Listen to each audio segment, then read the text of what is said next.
Good evening. My name is Robert Small. I'm the CEO of Miniclip.com. If any of you have any kids, you may know about our website. Or if you're bored employees, you may be playing our games when your boss's back is turned. I set my company up 10 years ago. Set it up in my bedroom in East London, so very related to why we're here this evening, with an idea to create an internet company that would deliver a new way of reaching a global audience. We discovered a software that you'll all know very well today called Flash. We developed our first game, which was my business partner disco dancing in the kitchen of my flat. We turned it into an animation called Dancing George Bush. And it went like a rocket ship around the world. It had about 500 million gameplays, and Miniclip was created. 10 years later, the company is no longer in my bedroom. We're based in Hatton Garden, but we did pass through Hoxton at part of the stage of our company's life. We have 150 staff. We operate in 5 countries, 9 offices. Every month we have 65 million people coming to our website to play our games. And we've created a fairly unique business model. I'm sure a lot of you will play games nowadays. Everybody's got iPhones, Blackberries, playing social games as we heard earlier. But back in 2000, it was fairly unusual for businesses to create products that they'd give away for free over the internet, which is the way that we pitched it. My father said, "You'll never make money in games," and fortunately, this year we'll be turning over 35 million, so it looks like it did work. So we forged this new business model, which is giving away our product for free, trying to attract the largest number of users that we possibly could, and monetizing it through various different forms: advertising, subscription, microtransactions. And recently, we've just pushed into the mobile field. We set up a division in Portugal last summer.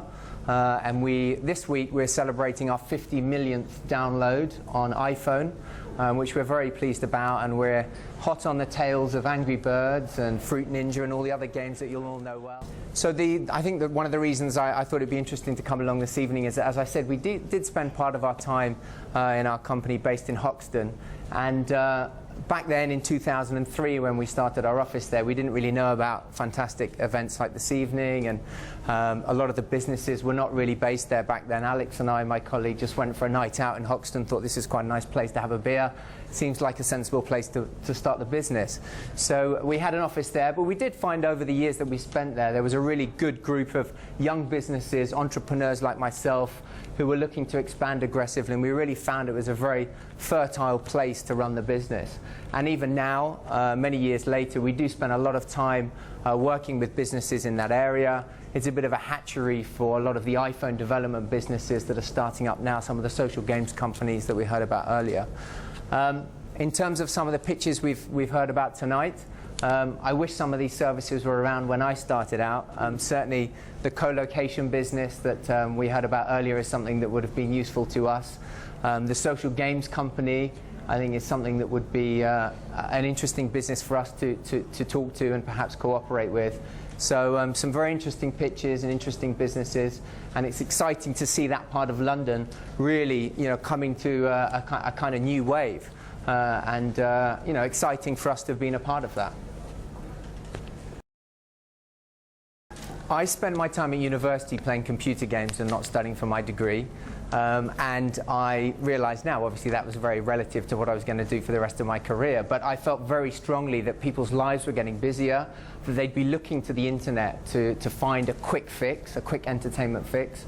And so we came up with the idea, Miniclip, which is a fairly obscure brand name, kind of sticks in people's minds. It's obviously nothing related to games, but our idea was that it could be some form of entertainment, potentially games, videos, but that we could develop something that would be a kind of bite-sized piece of entertainment that we deliver through the web.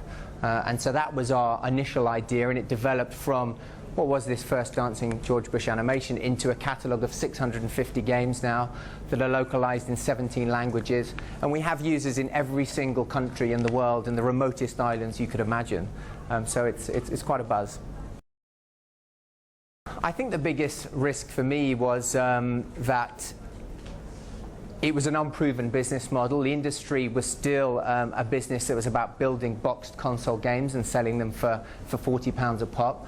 And so we were actually pushing into a kind of new industry. And so we couldn't look around at peers that were maybe 5 years ahead of us and say, this is the business model that we'll follow. We were actually making the business model up as we went along. And you know, once we started getting lots of users, we had to try and figure out ways to monetize them. And that was, and is still very exciting. And that's why, you know, we love working in the business even 10 years into it.